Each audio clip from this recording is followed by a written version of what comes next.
جو نظریات، جو عقائد ہمیں اللہ نے دیے ہیں، جو زندگی کے اصول، معیار اور کرائٹیریا ہمیں رسول اللہ نے سکھائے ہیں، چاہے کچھ بھی ہو جائے ہم ان اصولوں پہ سمجھوتا نہیں کریں گے۔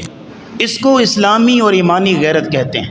ہمیں تلقین کی گئی، ہمیں حکم دیا گیا کہ ہر مسلمان میں اور ہر مومن میں یہ غیرت ہونی چاہیے۔ اے میرے صحابی، اللہ کے ساتھ کچھ بھی ذرہ برابر بھی شرک نہ کریں، کسی کو شریک نہ ٹھہرائیں اللہ کے ساتھ۔ چاہے تیرے ٹکڑے کر دیے جائیں یا تجھے زندہ جلا دیا جائے، کٹ جانا گوارا کر لیں لیکن اللہ کے ساتھ شرک نہ کریں۔ اپنے جسم کے ٹکڑے کروا لینا، لیکن یہ ہے کہ عقیدے پہ، ایمان پہ، اسلام پہ سمجھوتا نہ آنے دینا۔ اور اسلامی اور ایمانی غیرت کا مطلب یہ ہے کہ ایک مسلمان اس قدر پختہ عزم رکھتا ہو، جذبہ رکھتا ہو کہ کچھ بھی ہو جائے میں اسلامی اصولوں پہ کمپرومائز نہیں کروں گا، زمین و آسمان اوپر تلے ہو جائیں میں اپنے عقیدے پہ آنچ نہیں آنے دوں گا، دنیا و ما فیہا کی دولت کے انبار میرے سامنے لگا دیے جائیں لیکن میں اپنے ایمان کا سودا نہیں کروں گا، اپنے ایمان کو نہیں بیچوں گا۔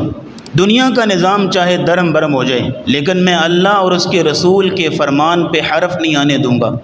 جو نظریات، جو عقائد ہمیں اللہ نے دیے ہیں، جو زندگی کے اصول، معیار اور کرائٹیریا ہمیں رسول اللہ نے سکھائے ہیں، چاہے کچھ بھی ہو جائے ہم ان اصولوں پہ سمجھوتا نہیں کریں گے۔ اس کو اسلامی اور ایمانی غیرت کہتے ہیں۔ اور یہ ہمیں تلقین کی گئی، ہمیں حکم دیا گیا کہ ہر مسلمان میں اور ہر مومن میں یہ غیرت ہونی چاہیے۔ نبی اسلام کی حدیث ہے، لا تشرک باللہ شیئا وان قطعت او حرقت۔ اے میرے صحابی، اللہ کے ساتھ کچھ بھی ذرہ برابر بھی شرک نہ کریں، کسی کو شریک نہ ٹھہرائیں اللہ کے ساتھ۔ وان قطعت او حرقت، چاہے تیرے ٹکڑے کر دیے جائیں یا تجھے زندہ جلا دیا جائے، کٹ جانا گوارا کر لیں لیکن اللہ کے ساتھ شرک نہ کریں۔ اس حدیث میں صرف شرک سے منع نہیں کیا جا رہا، دوبارہ سنیے گا، اس حدیث میں صرف شرک سے منع نہیں کیا جا رہا بلکہ عقیدے کی اور ایمان کی غیرت سمجھائی جا رہی۔ اپنے جسم کے ٹکڑے کروا لینا، لیکن یہ ہے کہ عقیدے پہ، ایمان پہ، اسلام پہ سمجھوتا نہ آنے دینا۔ اسی لیے نبی کریم صلی اللہ علیہ وسلم نے فرمایا تھا، من قتل دون دینہ فہو شہید، جو اپنے دین کو بچاتے ہوئے، اپنے اسلام کو، ایمان کو، نظریات اور عقائد کو بچاتے ہوئے مارا گیا، وہ شہید ہے۔ یہ دلائل کس لیے ہیں؟ اگر ایک آیت آپ کے سامنے رکھوں سورۃ توبہ کی تو آپ کہیں گے کہ واللہ العظیم، اس آیت میں تو اللہ صرف اور صرف غیرت کا درس دے رہے ہیں اور کسی چیز کا درس ہی نہیں دے رہے۔ قل ان کان آباؤکم وابناؤکم واخوانکم وازواجکم وعشیرتکم، تمہارے باپ دادا، تمہارے کنبہ قبیلہ، فیملی، خاندان، بھائی بہن، واموال اقترفتموها وتجارۃ تخشون کسادها ومساکن ترضونها، تمہارا مال و دولت، کاروبار، کوٹھیاں، بلڈنگیں، یہ ساری چیزیں اگر تمہیں اللہ اور اس کے رسول سے زیادہ محبوب ہیں،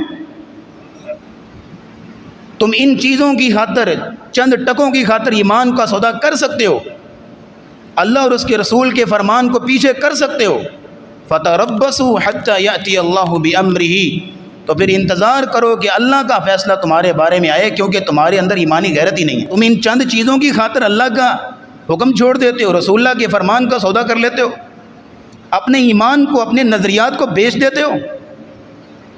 صرف یہ ہے کہ تمہیں دنیاوی مفاد چاہیے ان چھوٹی چھوٹی تھوڑی تھوڑی چیزوں کی خاطر جو کہ عارضی ہیں، دنیاوی ہیں، چند مفادات کی خاطر تم نے اسلام کے اتنے بڑے قلعے کو گرا دیا۔ فتربصوا حتی یأتی اللہ بامرہ، انتظار کرو کہ اللہ تمہارے بارے میں فیصلہ کرے، اس لیے کہ تمہارے اندر اب ایمان کی، اسلام کی غیرت نہیں رہی۔ وہ حمیت، وہ خودداری جو ایک مسلمان کے اندر ہوتی ہے وہ نہیں رہی۔ رسول اللہ صلی اللہ علیہ وسلم کی زندگی سے لے کے صحابہ کرام، تابعین اور تاریخ کے جو ہمارے روشن اوراق ہیں وہ پڑھیں، اس میں نظر آتا ہے کہ مسلمانوں نے کٹ جانا گوارا کیا لیکن اپنا سر غیر اللہ کے آگے نہیں جھکایا، اسلام کو نیچا نہیں ہونے دیا، خود مر گئے، قربانی دے دی لیکن اسلام کو نیچا نہیں ہونے دیا۔ آپ نے پڑھا ہوگا رحیق المختوم میں غزوہ احد کا حالات، آپ نے سنے پڑے ہوں گے کہ جب معاملہ یہ بن گیا کہ فتح مسلمانوں کے ہاتھ آئی نکل گئی، جنگ مسلمانوں کے ہاتھ آئی چلی گئی۔ نبی کریم صلی اللہ علیہ وسلم نے اس وقت کمال حکمت کا مظاہرہ کرتے ہوئے اپنے لوگوں کو ایک سائڈ پہ لے گئے، ایک پہاڑ کی اوٹ پہ، اور مسلمانوں کی طرف سناٹا چھا گیا۔ کفار نے سمجھا کہ اب بس ہماری گیم نکل گئی، ہماری فتح یقینی ہے، مسلمانوں کی طرف سے کوئی جواب نہیں آ رہا، کوئی آواز تک نہیں آ رہی۔ حضرت ابو سفیان رضی اللہ تعالیٰ عنہ جو ابھی مسلمان نہیں ہوئے تھے اور کافروں کے سردار تھے، سپہ سالار تھے،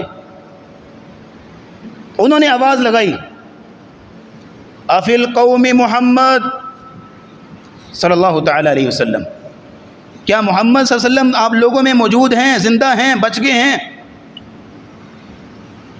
صحابہ نے جواب دینے کی کوشش کی، رسول نے کہا نہیں، رک جاؤ، بولنے کی ضرورت نہیں۔ انہوں نے تھوڑی دیر بعد پھر آواز لگائی، افی القوم ابن ابی قحافہ، کیا ابو بکر صدیق موجود ہیں یہاں پہ، زندہ ہیں، بچ گئے ہیں؟ کوئی جواب نہیں۔ تیسری آواز لگائی، افی القوم ابن الخطاب، کیا خطاب کا بیٹا عمر موجود ہے، بچ گئے ہیں، زندہ ہیں؟ کوئی جواب نہیں دیا گیا۔ تو انہوں نے سمجھا کہ ہم جیت گئے، یہ تینوں شہید ہو چکے ہیں، اب ہماری بازی ہے۔ انہوں نے نعرہ لگایا اپنے بت کے نام کا اور کہا اعلو حبل، اعلو حبل، حبل زندہ باد، حبل جیت گیا۔ نبی کریم صلی اللہ علیہ وسلم نے جب ان کی طرف سے یہ نعرہ سنا، پہلے خاموش کرا رہے تھے کہ چپ، جواب نہیں دینا، اب پوچھنے لگے الا تجیبونہ، جواب کیوں نہیں دے رہے، بول کیوں نہیں رہے آگے سے؟ عمر رضی اللہ تعالیٰ عنہ کھڑے ہوئے اور پوری ایمانی اور اسلامی غیرت اور جرت کے ساتھ جواب دیا اور کہا اللہ اعلی و اجل، اللہ سب سے بلند و بالا ہے، برتر ہے اور سب سے بزرگی والا ہے۔ کافروں نے کہا نہیں، زندہ ہیں ابھی۔ انہوں نے آواز لگائی، پھر کہا لنا عزا ولا عزا لکم، ہمارے لیے ہمارا خدا عزا ہے، تمہارا نہیں ہے۔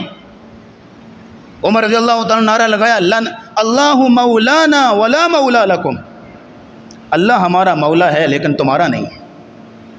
یہاں یہ بات سمجھ میں آتی ہے کہ جب اپنوں کے نام لیے جا رہے تھے تو خاموش تھے، لیکن جب عقیدے پہ آ جانے لگی، غیر اللہ کے نام کا نعرہ لگانے لگے، اپنے رب کے نام سے کافروں کا بت جو ہے اس کا نام اونچا ہونے لگا، تو ایک ایمانی غیرت رکھنے والا مسلمان خاموش کیسے رہ سکتا ہے؟ اس کی جرت جواب دے گی، اس کی غیرت اس کو تڑپائے گی، وہ سٹ پٹا اٹھے گا اور جواب دیے بغیر نہ رہ سکے گا۔ یہ ایک مثال آپ کے سامنے رکھی ہے کہ جن مسلمانوں کے اندر ایمانی اور اسلامی غیرت تھی، وہ کسی موڑ پہ جانتے تھے، سمجھتے تھے، دیکھتے تھے کہ اب ہمارے رب کا نام نیچا ہونے لگا ہے، ہمارے رب کے مقابلے میں کسی اور کا نام اونچا کیے جانے لگا ہے، وہ خاموش نہیں رہتے تھے۔